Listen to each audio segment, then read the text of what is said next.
श्री सच्चिदानंद सद्गुरु साईनाथ महाराज की जय। सद्गुरु भरद्वाज महाराज की जय। गुरुदेव दत्त। సద్గురు శ్రీ సాయినాథుని యొక్క సన్నిధానంలో ఆచార్య ఎక్లా భరద్వాజ మాస్టర్ గారి యొక్క ఆశీస్సులతో ఈరోజు నుంచి మతమెందుకు అనే గ్రంథంలోని అంశాలని క్షుణ్ణంగా పరిశీలించి మాస్టర్ గారు ఆ మతమెందుకు అనే గ్రంథం ద్వారా ఏమి తెలియజేశారనే విషయాన్ని మనం గ్రహించగలగాలి. ఎందుకని గ్రహించగలగాలంటే గుడ్డిగా భగవంతుని నమ్మడము అనర్థమే, అలాగే గుడ్డిగా భగవంతుడు లేడు అని అనుకోవడము అనర్థమే. ఏదైనా సరే ఒక విషయం అంటే దాని యొక్క మూలం తెలుసుకోగలగాలి. తెలుసుకోకుండా నోటికొచ్చినట్టు మాట్లాడడం, చేతికొచ్చినట్టు రాయడం సరైనది కాదు. అసలు మతము అనే పదానికి అర్థం ఏమిటి? మతం అంటే మతిని పెంచాలి, మనసును సంస్కరించేది ఏదైతే ఉందో అది మాత్రం మతం.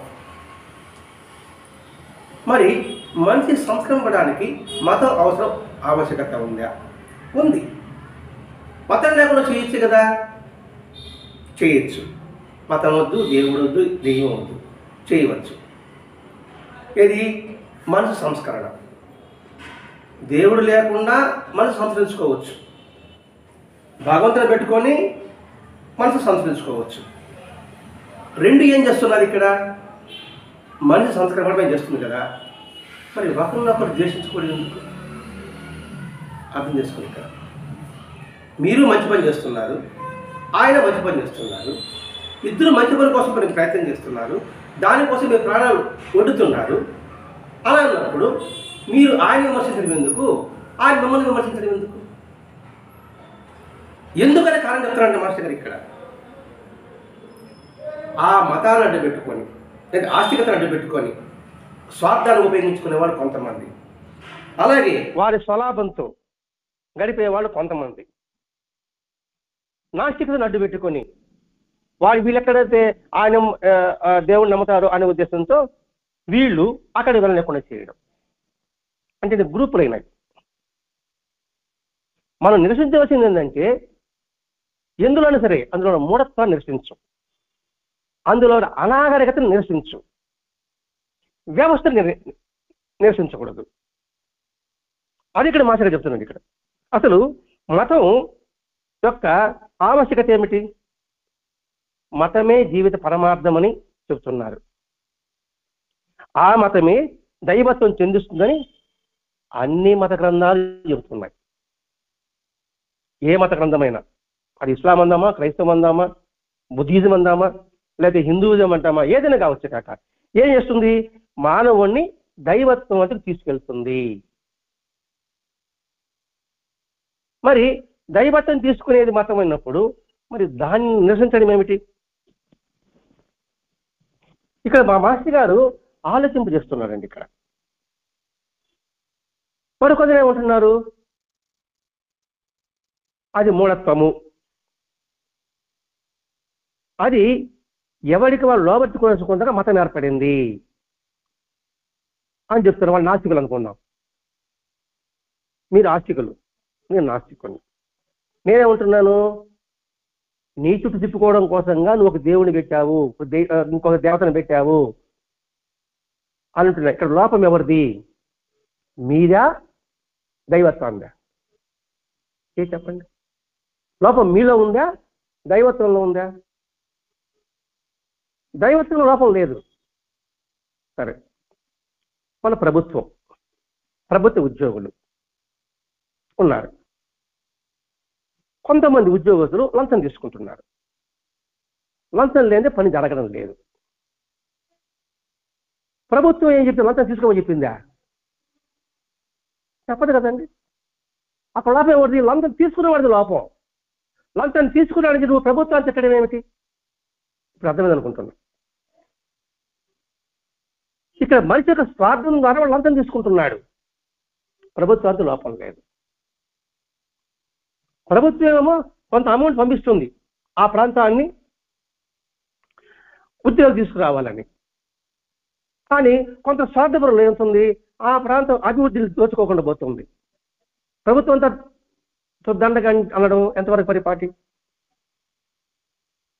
అది కొందరేమిటి వాళ్ళ యొక్క మూఢత్వాన్ని ఇలా వాళ్ళు లోబడి అంటే వాళ్ళ అధీనం తీసుకోవడం కోసంగా మతాన్ని పెట్టారు, అదొక కుట్ర అంటున్నారు. ఇవన్నీ మామూలు సామాన్య మనలాంటి వాళ్ళు అనుకుంటారంటే ఎటు తెచ్చుకోలేకపోతున్నాం. ఆస్తికత నమ్మడమా లేదా నాస్తికత వైపు వెళ్ళడమా? ఏది నిజం? వీళ్ళు చెప్పే నిజంగా అనిపిస్తుంటుంది, వాళ్ళు చెప్పే నిజం అనిపిస్తుంటుంది. బయట ఆహారం పెడితే కాకి కావు కావు అని అన్ని కాకులు పిలుస్తుంది, ఆహారం తీసుకుంటుంది అని మీరు చెప్తారు. నా బోటు గడి చెప్తాడు అందులో ఏదో విషయం పెట్టుంటుందేమో తీసి అందరూ సావాలని అది అన్నం పిలుస్తుందని నేను చెప్తాను. రెండు సత్యం అనిపిస్తుంది కదా. అప్పుడు బయట అన్నం పెట్టాలా వద్దా అనుకుంటా కూర్చుంటే వీడు. అట్లా అయింది నేటి సమాజం. ఇప్పుడు సనాతన ధర్మం అంటున్నారు, హిందూ ధర్మం అంటున్నారు, అన్ని ధర్మాలు అంటున్నారు. అది సనాతన ధర్మం ఏం చెప్పింది దాన్ని తెలుసుకుని వాళ్ళు ప్రయత్నం చేయరు, తెలుసుకోండి ఎవరు. తెలుసుకొచ్చామనుకోండి ఇంకా బాస్కెట్ ఎవరు చేరరు కదండి. అంటే ఇక్కడ మనిషి యొక్క స్వార్థాన్ని నువ్వు నిరసించు, దాని పారుదోలు. లేకపోతే మొత్తం గజిబిజి అయిపోతుంది. దేవుడు ఉన్నాడా లేడా, ఉంటే చూపించు. ఇప్పుడు రామాయణం విషవృక్షం రాసిన వాళ్ళు కొంతమంది ఉన్నారు, రామాయణమే కల్పవృక్షం రాసిన వాళ్ళు కొంతమంది ఉన్నారు, ఆ విషవృక్షం అని చెప్పి నమ్మిన వాళ్ళు కొంతమంది ఉన్నారు. మరి వాళ్ళు ఆలోచించాలి కదండి. మనం అనుకున్న భావాలు మన భావాలను ఇతర విధులు ఎంతవరకు సబబు? అసలు మతం ఎందుకని నిన్న సత్వం చెప్పుకున్నాం. భగవంతుని ఆరాధించడానికి 5 తత్వాలు ఉంటుంది అనేసి. పదజాలంతో ఒకటి ఉంటుంది, ఊహజాలంతో ఒకటి ఉంటుంది, విభవజాలంతో ఒకటి ఉంటుంది, అంతర్యామితో ఒకటి ఉంటుంది, అర్చనతో కొంత ఉంటుంది. ఒక్కొక్కరు ఒక విధంగా కవితలు పెట్టి అన్నమయ్య లాంటి వాళ్ళు ముక్తి పొందారు. అలాగే మనసులో ఊహించి కొంతమంది ముక్తి పొందారు. కొందరు విభవ ప్రకాశవంతం చూసి వాళ్ళు ముక్తి పొందిన్నారు. అంతర్యామి అంతటా ఉన్నాడని భావం చూస్తూ ఒక మతం వాళ్ళు ఉన్నారు, ఇంకొక అర్చన ద్వారా ఉన్నారు. ఏదో ఒక ఆలంబనం కావాలి మనిషికి. ఆలంబనం లేకపోతే మనిషి ముందుకు పోలేడు.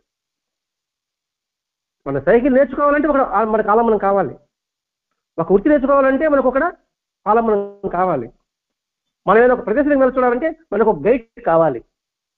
లేకపోతే ఎలా చూడగలం? అందుకని మానవుడు మానవుడిగా మారడానికి దైవచంద్రానికి ఒక మతం కావాలి. ఆ మతం ఎటువంటిది? మతిని పెంచేదిగా ఉండాలి, మనసును చుంచేదిగా ఉండకూడదు అనే విషయాన్ని ఇక్కడ మాస్టర్ గారు ఆలోచించేస్తున్నాడండి ఇక్కడ. అందుకని మధ్యలో అటు ఇటు నలుగుతున్నారు మధ్యస్థులు ఉండేవాడు. కొందరు ప్రజ్ఞావంతులు, పదావసరం కొందరు ప్రజ్ఞావంతులు 2 వాదాలకు చేతినిస్తున్నారు. ప్రజ్ఞావంతులు అన్నాడు. ఏది? ఆస్తికత్వానికి సపోర్ట్ చేసేవాళ్ళు కొంతమంది, నాస్తికత్వానికి సపోర్ట్ చేసేవాళ్ళు కొంతమంది ఉన్నారు. వాళ్ళు ప్రజ్ఞావంతులు అంటున్నారు. మరి ఏమిటి ఇందులోని సూత్రం ఏమిటి? అది తెలుసుకోబోతున్నాం. పోనీ ఇద్దరు కూడా మానవ శ్రేయస్సును కాంక్షించేవారు. నాస్తికులు ఎవరికి చేస్తారు? ప్రధానం చేస్తున్నారు. దేనికోసం చేస్తున్నారు? అందరూ బాగుపడాలి, అందరూ ఉండాలి అనేసి. మూఢనమ్మకాలు వదిలిపెట్టండి అని, మూఢనమ్మకాలు జోలికి పోబాకండి అని అంటారు. మరి ఆస్తికత్వం కూడా చెప్పున్నాయి కదా. అన్నమయ్య చెప్పలేదా? వేమన చెప్పలేదా? వీరబ్రహ్మం గారు చెప్పలేదా? రాఘవేంద్ర స్వామి చెప్పలేదా? ఇప్పుడు బాబా గారు చెప్పలేదా? గురువులకి కట్టెలు పండి వస్తే అపశకరం అంటే బాబా ఆ మూఢనమ్మకాన్ని పారదొల్లాడా, సపోర్ట్ చేశాడా? ఇద్దరు మానవ యొక్క శ్రేష్ఠ ఆశించేవాళ్ళే కదా. మరి ఆశించేవాడైతే ఎందుకు పరస్పరం బురదలుకోవడము? ఇది మనం ఆలోచించుకోవాలి. ఎవరైనా ప్రశ్నించినప్పుడు మనకు మన సమాధానం కావాలి. వాళ్ళు వాదించబడలేదు, మనకు మన సమాధానం కావాలి కదండి.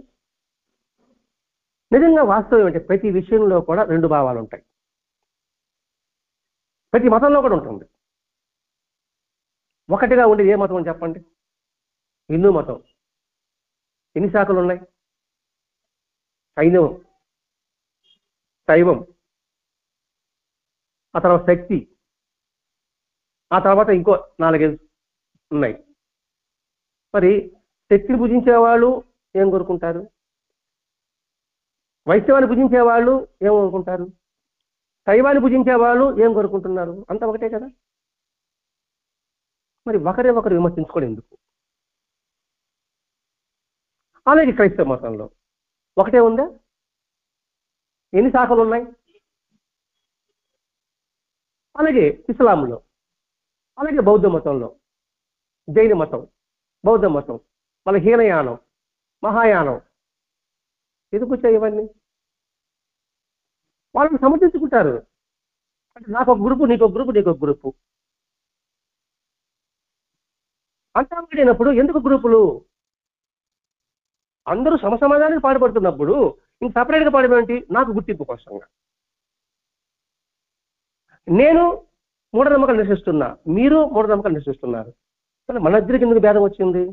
నీకెందుకు పేరు రావాలా, నాకెందుకు పేరు రాకూడదు? దాంతో ఏం చేస్తారు? నేను కొత్త పద్ధతిని ప్రవేశపెడతా, మీరు కొత్త పద్ధతిని ప్రవేశపెడతారు. ఇట్లా ఏర్పడడం వల్లనే మతం అంటే విసుగు పుడుతుంది. ఈ మతాలొద్దు, ఏం వద్దు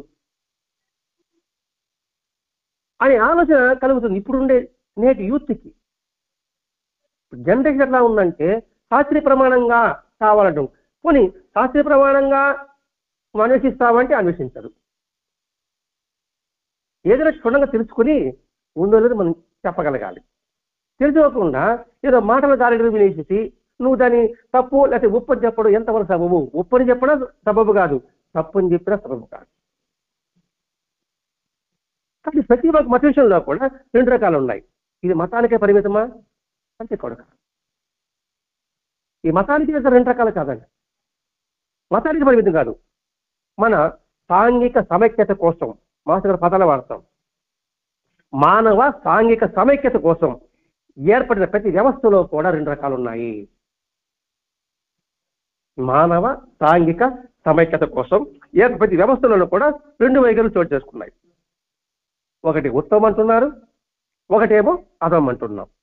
ఒకటేమో అభ్యుదయకరం అంటున్నాం, ఇంకోటేమో ప్రగతి నిరోధకం అంటున్నాం.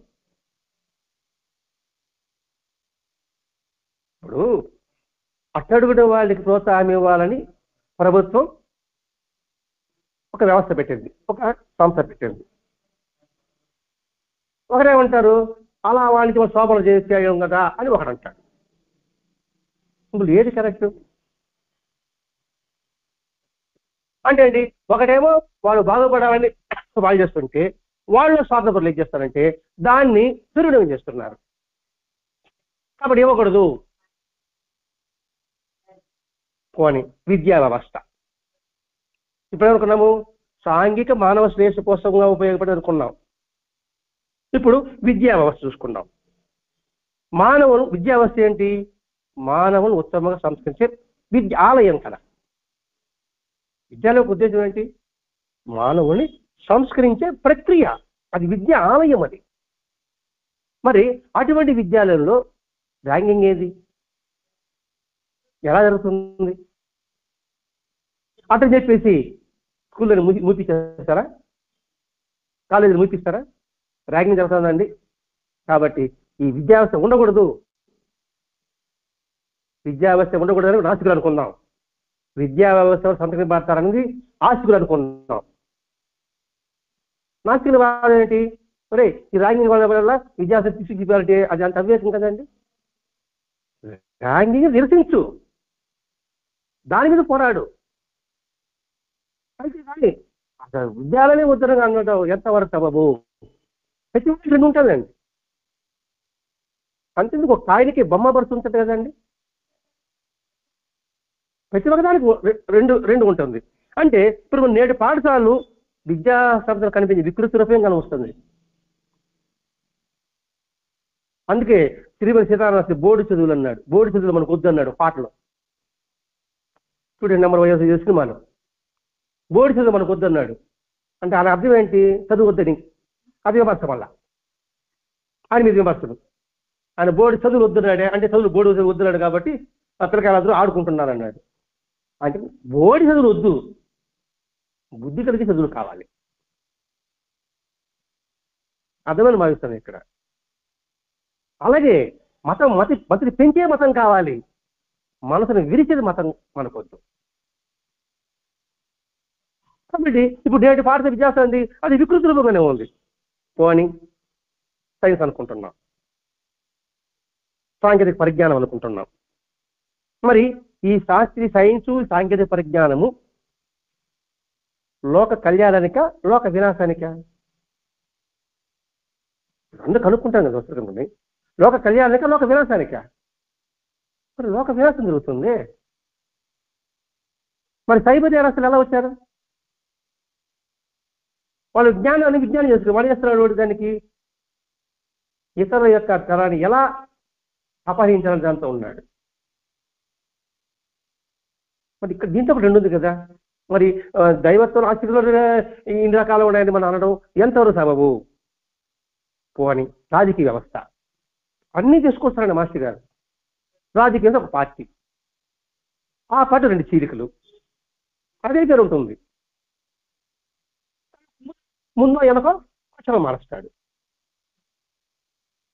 మరి దాంట్లో 2 రకాలు ఉన్నాయి కదండి. 2 రకాల చాలా రకాలు ఉన్నాయి. ఇప్పుడు సమాజం అంటున్నారు, సమతుల్యం అంటున్నారు, పార్టీ పెట్టారు. ఏది? Communist party. వాళ్ళ మార్కెట్ పార్టీ ఏంటి? 2 శాఖలు ఎందుకు వచ్చాయి? అలాగే ఒక పార్టీకి ఒక పేరు పెట్టుకున్నారు, ఒక పేరు అనుకుందాం. ఇంక ముందు వెనక తెలుసుకొని అదే పేరు తోడుతుంది అన్నమాట. వాళ్ళ ఎందుకు వచ్చింది తేడా? అంటే పార్టీ పేరు చెప్పండి, మీరు ఆలోచిస్తారని వివరిస్తున్నానండి ఇక్కడ. మాట అదే చెప్తున్నాను ఇక్కడ. అంటే ప్రతి ఒక్కరిలో కూడా 2 భావాలు కనిపిస్తుంది. అలాగే ప్రతి విషయంలో కూడా నాస్తికులు, హేతువాదులు దేన్ని విమర్శిస్తున్నారు? వాళ్ళు ఏదైతే ప్రగతి ఉందో దాన్ని నిరోధకమైన మత వికారాన్ని వాళ్ళు విమర్శిస్తున్నారు. ఓకే,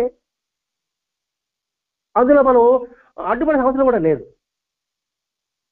అంటే మత మూఢత్వాన్ని వాళ్ళు రక్షిస్తున్నారు. నిప్పుల మీద నడవడము, గాల్లో తేలడము, నీటి మీద నడవడము, అవన్నీ మూఢనమ్మకం కాదే. ఎవరు ప్రాక్టీస్ అది వస్తుంది, దాన్ని నమ్మొద్దు అంటున్నారు నాస్తికులు. అంతే, కరెక్టే. దాన్ని నమ్మొద్దు. నువ్వు దేవుణ్ణి మాకంటే ఎట్లా అంటే? నిజంగా ఒక ఆయన అంటాడండి, దేవుడి పేరుతో ఎంతమంది మనుగడ సాగుతుంది. ఒక దేవాలయం ఉందండి, ఆ దేవాలయం మనం ఒక దేవాలయం ఉంటుంది, ఆ దేవాలయానికి అనుసంధానంగా ఎంతమందికి జీవనోపాధి కలుగుతుంది. శ్రీకర పుల్లవుడు ఆమెను ఊరుకొని, అది పూలు కావచ్చు, కొబ్బరికాయలు కావచ్చు, కుంకుమ కావచ్చు, పసుపు కావచ్చు, దారాలు కావచ్చు, అది కావచ్చు, అంతమందికి పండ్లు కావచ్చు, ఐస్ క్రీమ్ బండి కావచ్చు, బిల్లులు అమ్మడం కూడా కావచ్చు, పిల్లలు పిల్లలు కావచ్చు. మరి వాళ్ళందరికీ జీవనోపాధి కలిగించేది ఏది? అర్థమని భావిస్తున్నాను. నువ్వు దేవుడు లేడంటూ నువ్వు ఎంతమందికి ఉపాధి కల్పిస్తున్నావు? నేను దేవుడే వాదిస్తున్నానండి, నేను ఎంతమందికి ఉపాధి కల్పిస్తున్నాను చెప్పండి. ఇక్కడ మనం క్షుణ్ణంగా పరిశీలించాలండి. మన ఊళ్ళో జాతర జరిగింది, తిరునాళ్ళు జరిగింది, బయట ఊరు చూసి గుడారాలు వేసుకొచ్చి ఎంతమందికి జీవనోపాధి కలుగుతుందా లేదా ఆ 4 రోజులు? నువ్వు నాస్తికుడని చెప్పి నువ్వు ఎంతమందికి జీవనోపాధి కల్పిస్తున్నావు అంటే ఇక్కడ మానవత్వాన్ని విమోచించు. అంటే దేవుని తిట్టబాక, దేవుడిని నిన్నేం చేశాడు వచ్చి? ఇప్పుడు స్కూల్ నిన్నేమో చేసింది, ధనం అన్నిటికీ దరిద్ర మూలం అండి, చెడిపోవడానికి మూలం అని చెప్పేసి కలర్ చిన్నట్లన్నీ తీసిపరుస్తామా? అంతే కదా, డబ్బు దాన్ని ముంచేస్తారండి, మనుషుల్ని హత్య చేపిస్తుంది, కుటుంబాల కలహాలు తెచ్చుతుంది, ఇక్కడ ఆస్తులతో ఉండకూడదు, డబ్బులంతా ఉండకూడదు చెప్పేసి ఇల్లు వాకిల్లో డబ్బు మొత్తం దాన్ని నిషేధిస్తామా? దేన్ని నిషేధించాలి? మనుషుల్లో ఉన్న దానవత్వాన్ని నిషేధించు, వాళ్ళ దుష్ట సంకల్పాన్ని నిషేధించు, దానికోసం పోరాడు. అలాగే ఆస్తికులు కూడా దేవుడు పెట్టి మోసం చేస్తున్నారు. అదే యేసుక్రీస్తు కూడా ఉన్నప్పుడు పాప పత్రాలు కొన్న వారికి మాత్రమే దేవుడి రాజ్యము అని చెప్పేసి ఆ పాపత్రాలు కొంటే గుళ్ళో పంపించేవారంట. దాన్ని యేసు ప్రభు నిరసించాడు. అందుకని అతను చాడీలు చెప్పి సిలువేశాడు. అక్కడ లోపం ఎక్కడుంది? దేవుడిలో లేదు. దేవుడి పేరు చెప్పి ఇలా ప్రవచించే వాళ్ళు లోపం ఉంది, అక్కడ మనుషుల లోపం. దాన్ని సర్దిద్దు. మనకు పెద్ద మీటింగ్ జరిగిందండి హైందవ ధర్మం అనేసి. దేవాలయాల స్థలాలన్నీ కూడా కబ్జా చేస్తున్నారు, దానికి ఈ కమిటీల ఆఫీసులు ఎందుకు, వీళ్ళు ఎందుకు, వాళ్ళు ఎందుకు అన్నారు. మరి దేవాలయాలు కబ్జా చేసిన వాడు హిందువులా ఇతర మతస్థులా? ఎవరు సార్? హిందువులే కదా కబ్జా చేసేది. మరి మైకులకి 4 మాటలు సరిపోయింది. ఎవడు కబ్జా, హిందువులు కబ్జా చేస్తున్నాడు, మనం హిందువులు అంటున్నాం. మనం వాడు జెండా పెట్టుకుంటాడు అక్కడ కూర్చొని, ఎవడు కబ్జా చేసినాడు ఉంటాడు ఆడ మీటింగ్లో పెద్దగా ఉపన్యాసం ఇస్తూ ఉంటాడు వాడు. మరి దాన్ని నిరసించు. అందుకే మాస్టర్ గారు నిష్పక్షంగా చెప్తున్నారండి మాస్టర్ గారు, ఈ గ్రంథం అనేది ఇటు ఆస్తికులు నాస్తికులు ఇద్దరు చదవలసిన గ్రంథం ఇది. ఆస్తికత్వాన్ని తన స్వార్థంగా ఉపయోగించుకునే వాళ్ళు చదవాలి, నాస్తికత్వంలో కూడా అసలు తత్వమే తెలుసుకోవడానికి దీన్ని చదవాలి. అద్భుతమైన గ్రంథం మాస్టర్ గారు రాసింది, భరద్వాజ మాస్టర్ రాసింది ఇదే. బాబా చేత రాయలేదు, ముందు గురు చేత రాయలేదు. ఏది నిజము మతం ఎందుకు విజ్ఞాన వీక్షకులు ఈ రాశారు మాస్టర్ గారు. అంతే, బొట్ట రాసింది ఏ మాస్టర్ గారు రాసింది. తర్వాత సాయినామత గ్రంథం, గురు చేత గ్రంథం రాసింది. అదేంటి మానవుడిని ఆలోచనను రేకెత్తించాలి, అదే మాస్టర్ గారి యొక్క ఉద్దేశం అండి ఇక్కడ. అందుకని నాస్తికులు హేతువాదులు కూడా విమర్శించేదండి, ఏది ప్రగతికి విరోధకం ఉందో దాన్ని అడ్డు చేస్తున్నారు. ఓకే, మరి ఆస్తికులు ఏం చేస్తున్నారు? నిజమైన మత దృష్టిని వాళ్ళు తెలియజేస్తున్నారు. నిజమైన ఆస్తికులండి నిజమైన మత దృష్టిని వాళ్ళు చేస్తున్నారు. మీరేంటికి అర్థం చేసి తెలుసుకున్నాం అనుకోండి, నా మీద మీరు బురదలరు, మీ మీద నేను బురదాను. నిజమైన ఆస్తికవాదం అంటున్నామండి, ఆస్తికత్వం అంటున్నామండి ఇక్కడ. నిజమైన ఆస్తికత ఏంటి? వేదం. వేదం ప్రమాణం. ఆ వేదం ప్రమాణంగా ఎవడైతే నేర్చుకుంటున్నాడో ఆ వేదంలో నుంచి అంత చెప్తున్నాడు. రామాయణం కావచ్చు, భారతం కావచ్చు, భాగవతం కావచ్చు, అష్టాదశ పురాణాలు కావచ్చు, అన్ని పరిస్థితులు అనుకోండి. వేదం ఏం చెప్పింది? మానవత్వాన్ని పెంపొందించుకోవాలి, మనిషిగా జీవించమని చెప్పింది. అది ఆస్తికులు చేయాలి. నాస్తికులు ఏంటిది? మానవతకు అడ్డు వచ్చేది ఏదుంటుందో దాన్ని వాళ్ళు స్వీకరిస్తున్నారు. రెండు ఒకే. మరి ఈ ద్వంద్వభావాన్ని గుర్తించకపోవడమే. ఎవరు? వీళ్ళు కావచ్చు, వాళ్ళు కావచ్చు. మీరు దేవుడు అనుకోండి, మీరు దాన్ని విమర్శిస్తున్నారు. ఏం చేస్తున్నాడు, వీడు కూడా సమాజం ఉపయోగపడుతున్నాడు కదా అని మీరు అనుకోరు.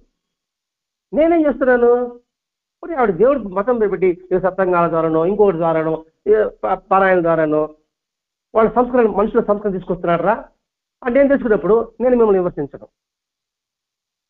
పని పాటలు అక్కడ సత్సంగాలు పెట్టుకుంటున్నానండి, అది చేస్తున్నానండి. మరి ఈ సత్సంగాల ద్వారా మనిషి సంస్కరణ చేసి ఇన్ని సమాజ కార్యక్రమం చేస్తున్న సంగతి నేను గుర్తించినప్పుడు నేను విమర్శించను. అందుకంటాడు, అలా గుర్తించకపోవడం అంధత్వమే కానీ విజ్ఞత కాదు. ఎవరు? ఇద్దరం కూడా గుర్తించకపోవడం అంధత్వమే. కళ్ళు మూసుకోవడం ఇద్దరం కూడా. కానీ అదే పెద్ద నేను కనుక్కున్నానని పెద్ద విజ్ఞానం అనుకుంటున్నాం, అది విజ్ఞత కాదు. అందుకే ఈ గ్రంథంలో ప్రగతి సాధకము అభ్యుదయకరము ఆయన నిజమైన ఆస్తిక దృష్టిని ఈ గ్రంథంలో చూడవచ్చు. నిజమైన ప్రగతి పథం కావాలి, నిజమైన అభ్యుదయకరం కావాలి. ఆ రెండు కూడా ఈ గ్రంథంలో మనకు వస్తుంటుంది. కాబట్టి దీన్ని గుర్తించు అని చెబుతూ సరిగ్గా పరిశీలిస్తే ఈ నాస్తికము, ఈ భౌతిక దృక్పథంలో కూడా రెండు కనిపిస్తున్నాయి. ఒకటి, ప్రగతి నిరోధకమైన వికారాన్ని నిరసించే ఉత్తమ మానవత మీద కనిపిస్తుంది నాస్తికత్వం. ప్రగతి నిరోధకమైన వికారాన్ని తొలగించేసి ఉత్తమైన మానవత్వాన్ని మీద కనిపిస్తుంది. మరొక వంక ఆస్తికతను, దానిపై ఆధారపడే ధార్మిక దృక్పథాన్ని అంగీకరిస్తే తమ స్వార్థాన్ని అరికట్టుకోవాల్సి వస్తుందన్న కారణంగా దాన్ని నిరసిస్తున్నారు నాస్తికులు. దేన్ని? ఆస్తికతని.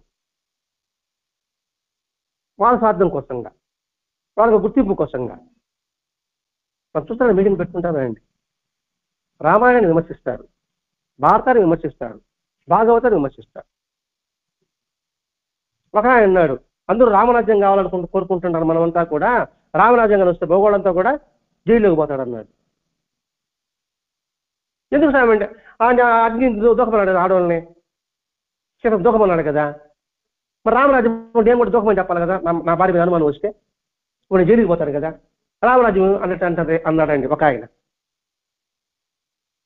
వాళ్ళు విజ్ఞానం అనుకుంటారు, వాళ్ళు తప్పట కొట్టారు. అసలు రామరాజ్యం అంటే అర్థం ఏంటి? రామ అంటే రామ విగ్రహం, ధర్మపరమైన రాజ్యం పరిపాలించాలి, అది రామాయణంలో ఉండేది. ఇతని వక్రీకరిస్తారనమాట. తినేవాళ్ళకి నిజమే కదా, అంత ఉద్యోగపోనాడే నమ్మ లేకుండా ఆమె మనం చేస్తే మనం జైలుకి పోతాం, కాబట్టి రామాయణం వద్దు.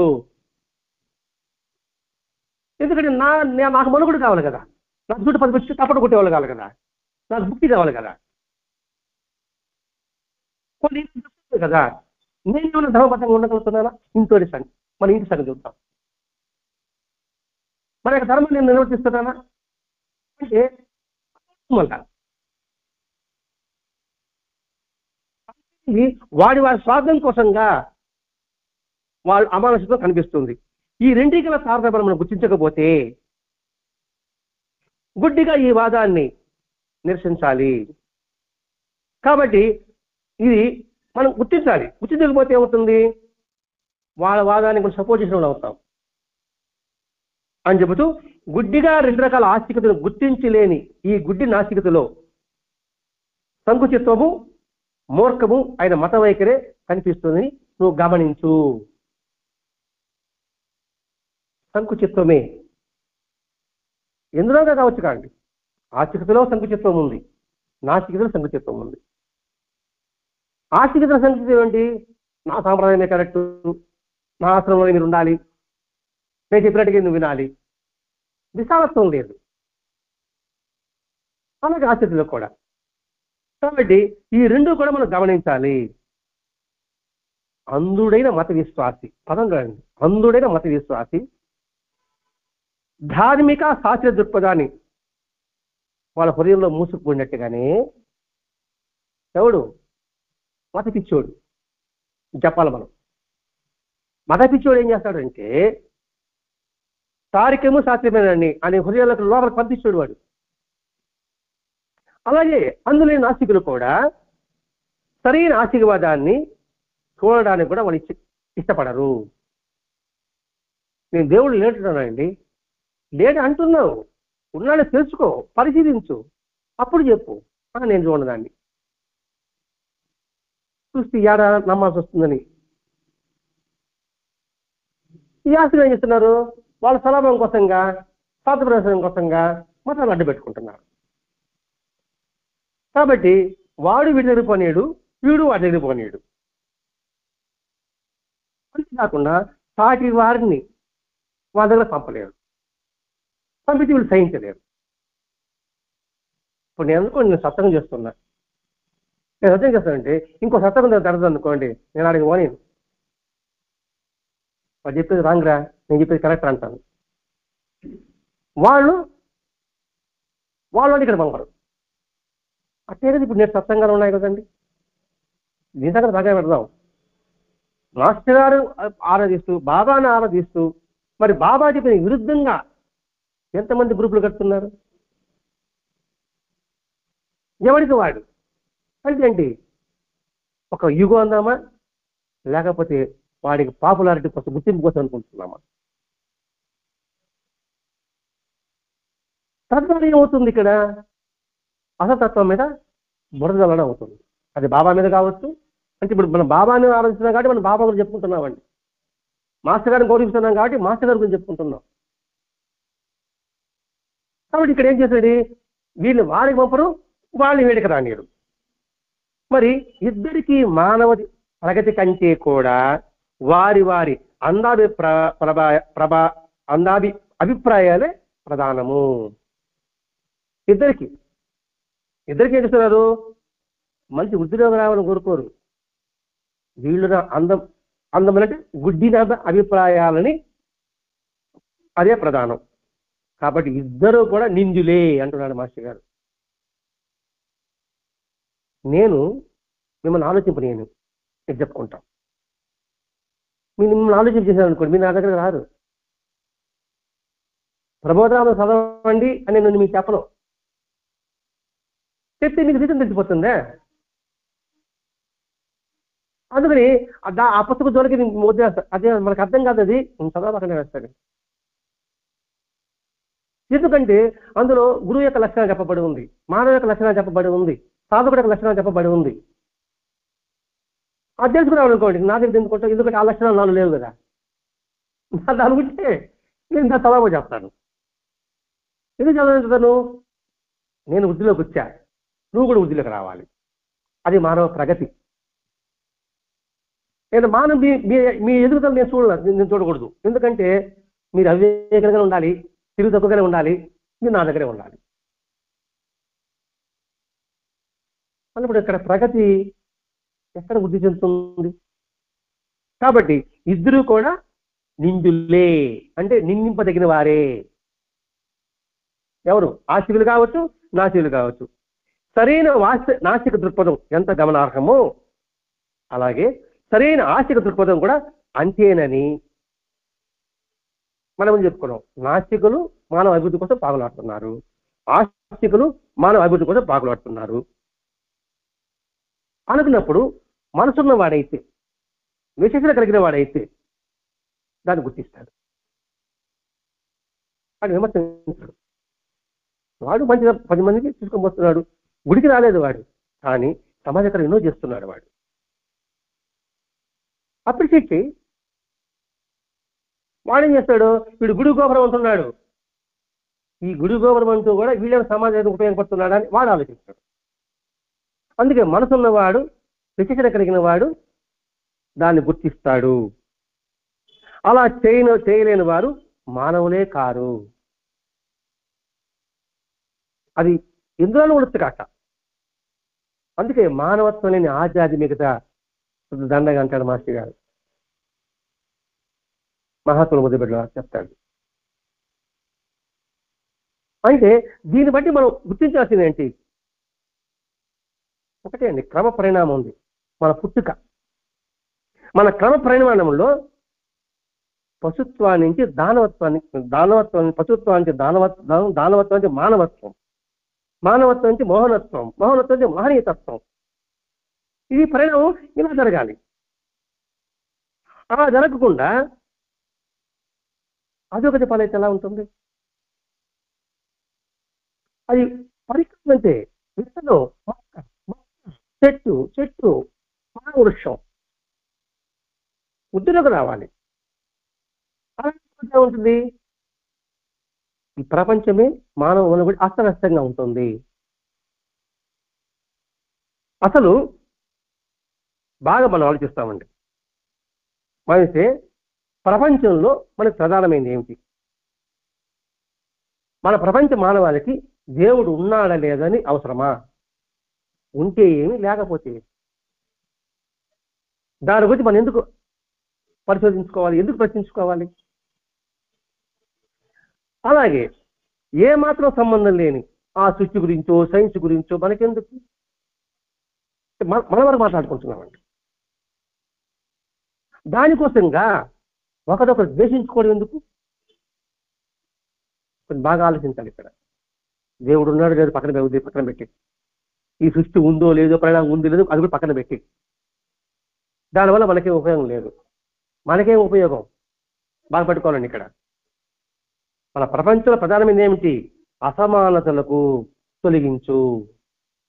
ఆ అసమానతలు ఎందుకు వస్తుందో దాన్ని కనుక్కో, దాన్ని నివారించు. అది ముఖ్యం మనకి.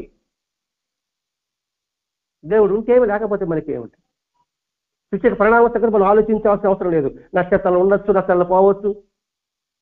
దానివల్ల మనకేం ప్రస్తుతానికి ఉపయోగం ఉండదు. మన సామాన్య మానవ సంగతి మాట్లాడుకుంటున్నాం. ఇక్కడ మనం చేయవలసింది ఏమిటి? అసమానతలు ఉన్నాయి, మరి ఎలా నివారించాలి? ఎందుకు నివారించాలి? అందులో మనము ఒక భాగం కాబట్టి, సమాజంలో మనము ఒకరం కాబట్టి. అంతేగాని దేవుడి మీద నమ్మితే వాడిని ప్రశ్నిస్తే నీకేం ఉపయోగం అండి? దేవుడు లేని చెప్తాడు, నువ్వు వాడిని విమర్శించి నీకేం ఉపయోగం? అర్థమైందని కలుసుకోండి. కొంచెం కష్టంగా ఏం లేదండి. అసలు అక్కడ వివరణ ఇచ్చడానికి ప్రయత్నం చేస్తున్నాడు. ఇక్కడ వాడే దేవుడు, వాడి మానవుని పోతున్నాడు. వాడిలో సంస్కరణ ఉందా లేదా? ఉంటే వాడి మన పని, లేకపోతే అప్పుడు చెప్పు.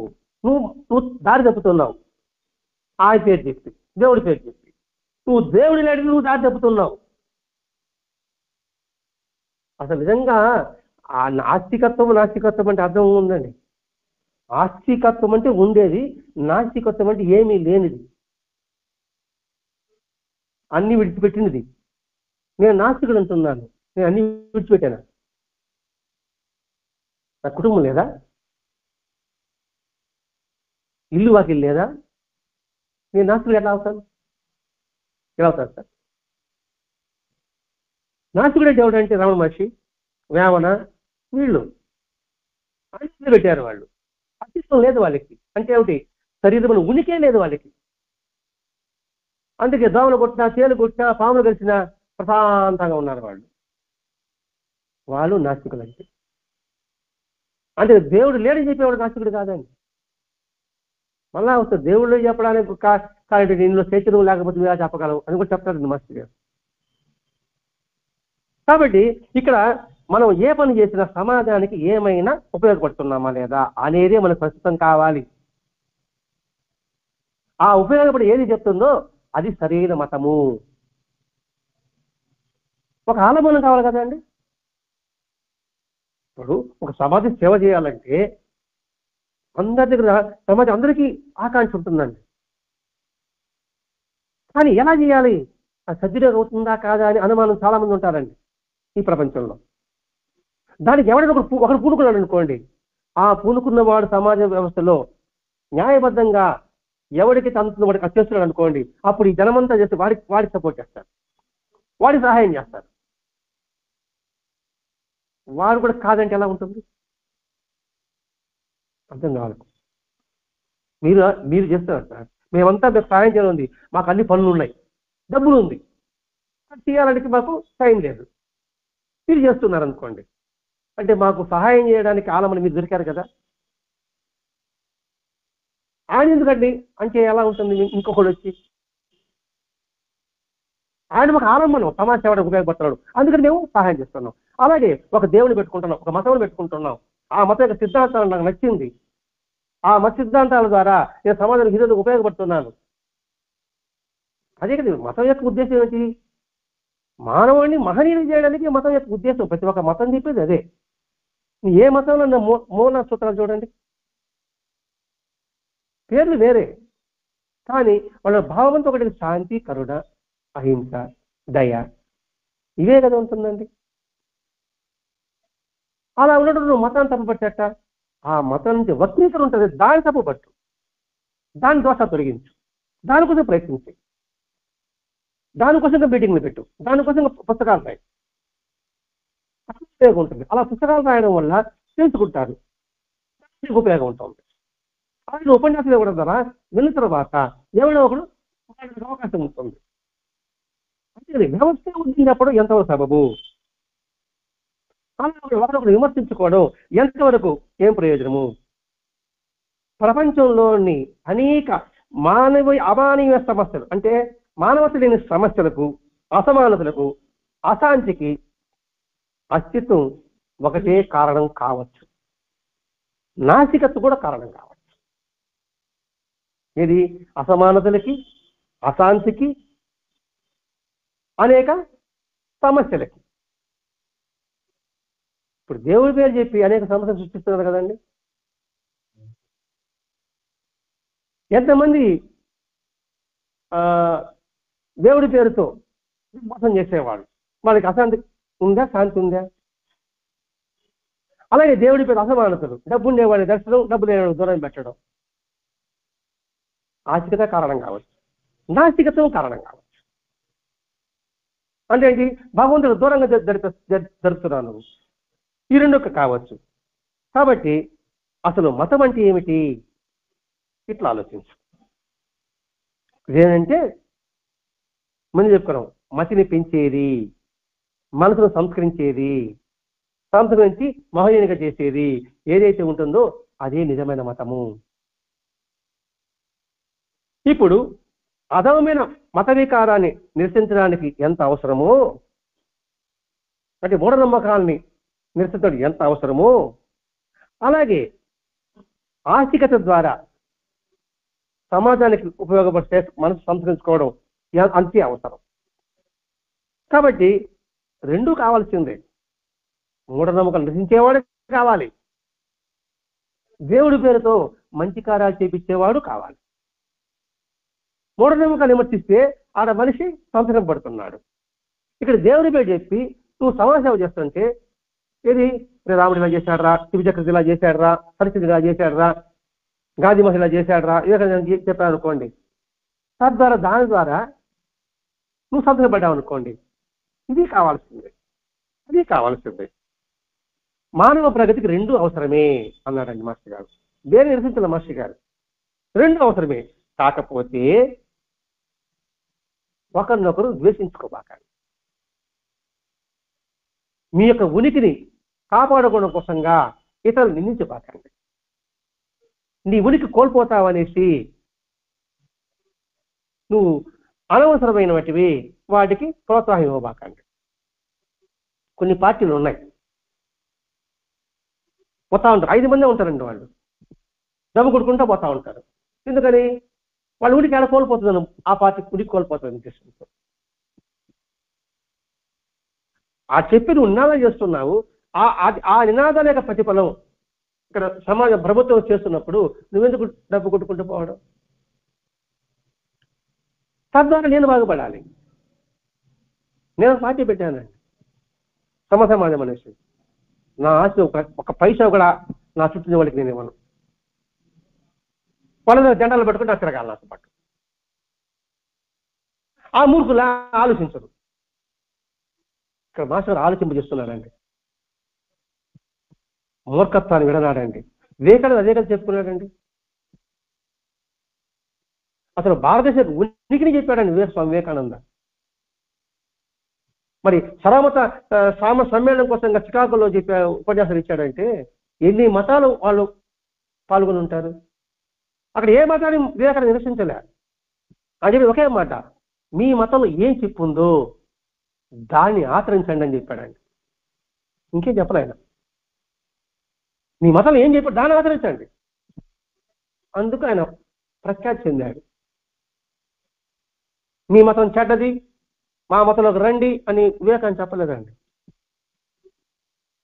అలాగే మన మత ధర్మం ఏదో, మన స్వతనం ఏదో నువ్వు పాటించు. పాటించినప్పుడు ఇతర మీద బురద రాసిన నీకు అవసరం రాదు. అందుకని ఇక్కడ శాస్త్రీయ విజ్ఞానం అంధవిశ్వాసాన్ని పాలనలతో పాటు సరైన ఆస్తిక దృక్పథాన్ని బలపరుస్తుంది ఈ గ్రంథం. సరైన ఆస్తికత్వాన్ని, ఇక్కడ ఆస్తి అంటే ఆస్తికత అంటే ఉన్నది, ఇదే సత్యము, ఉన్నది ఒకటే, దాన్ని విశ్వసించండి. అంతేకాని పై దాన్ని చూసి లేదని నువ్వు విశ్వసించవద్దు, సత్యాన్ని విస్మరించవద్దు అని చెప్పేది ఈ గ్రంథం. ఈ ఈ గ్రంథంలో ఒక ముఖ్య ఉద్దేశమే అది. మతం ఎందుకు అంటే మతం పెంచేది కావాలి, మనసును తుంచేది మాత్రం కాదు. ప్రతి ఒక్కరిలో రెండు ద్వైభావాలు ఉంటాయి. అందులో ఏది ప్రగతికి నిరోధకం ఉంటుందో దానిని నిరసించు. మతాన్ని కాదు, వ్యవస్థని కాదు. మతం వ్యవస్థ కాదండి, దాన్ని విమర్శించద్దు. దానికి విద్యాలయాలు ఇటు చెడుకు మంచికి ఉంది. చెడు జరుగుతుంది చెప్పి విద్యాలయాలు ముందు వేస్తామా, లేదా కరెన్సీని కాల్చిపారేస్తామా? కాబట్టి నీ స్వార్థం కోసంగా, నీ ప్రలోభ, నీ స్వార్థం, నీ ప్రయోజనం కోసంగా దేనిని విమర్శించవద్దు, అసలు సత్యాన్ని గ్రహించు అని మాస్టర్ గారు మొట్టమొదటి ఉపోద్ఘాతంలో చెప్పాడండి. తర్వాత రేపు గొప్ప గొప్ప సైంటిస్టులు ఏం చెప్పారు అందరి పేర్లతో ఉదహరిస్తారండి. వాళ్ళ సైన్స్ ఏం చెప్పి చెప్తాడండి. మనం తెలుసుకున్న శాస్త్రీయ ప్రమాణం పరిమితం. ఈ పరిమితానికి అతిథి మీద ఒకటి ఉంది, అది సత్యమని ఎంతమంది శాస్త్రవేత్తలు చెప్పున్నారు. అటువంటి వాస్తవం తెలుసుకోవాలని మాస్టర్ గ్రంథాన్ని మనకు అందించారు. అటువంటి భరద్వాజ మాస్టర్ గారికి మనం ఎన్నించిన రుణం తీర్చుకోలేము. కాబట్టి ఇక్కడ మతం పట్ల ఒక ఉద్దేశం మనకి కాస్త కోసం తెలుసుకుందాం. దీన్ని దృఢంగా ఉంచుకొని మనం ప్రయాణం సాగించగలిగితే ఎవరిని విమర్శించం, ఎవరిని దూషించం. మనం ఏ పని చేసినా సమాజ శ్రేయస్సు ఉండాలి, మానవ శ్రేయస్సు ఉండాలి, సమాజ ప్రగతి ఉండాలి. అందుకే వివేకానందుడు మన సంస్కృతిని పునర్జీవింపు చేద్దాము అన్నాడండి. ఎవడు? వివేకానంద. పునర్జీవితం అంటే ఏమిటి? సాగు బతుకుల్లో ఉంది ఏది? ధర్మము, సత్యము. దాన్ని మనం బతికించాలి అని స్వామి వివేకానంద కన్యాకుమారిలో ఆ రాక్ మీద ఉన్నప్పుడు ఆ కన్యాకుమారి మాత ఇచ్చిన స్పృహ అంట. మనం చేయవలసింది కూడా అదే. అదే రాష్ట్ర ప్రవచనాల్లో మనం గ్రంథం పూర్తినప్పుడు మాస్టర్ గారు చెప్పిన వివరణ ఉందే, అది జాతి ప్రగతికి, సమాజ ప్రగతికి, మానవ ప్రగతి. ఆ మానవ ప్రగతికి, సమాజ ప్రగతికి, జాతి ప్రగతికి అది ఎలా తెలుసుకోవడం ఈ మత గ్రంథం అనుకునే గ్రంథం. ఇది ఆస్తికులు, నాస్తికులు తప్పక చదవవలసిన మహోన్నతమైన గ్రంథం. స్వస్తి. శ్రీ సచిదానంద సద్గురు సాయినాథ్ మహారాజ్ కీ జై. శ్రీ సచిదానంద సద్గురు భరద్వాజ్ మహారాజ్ కీ జై. గురుదేవ దత్త.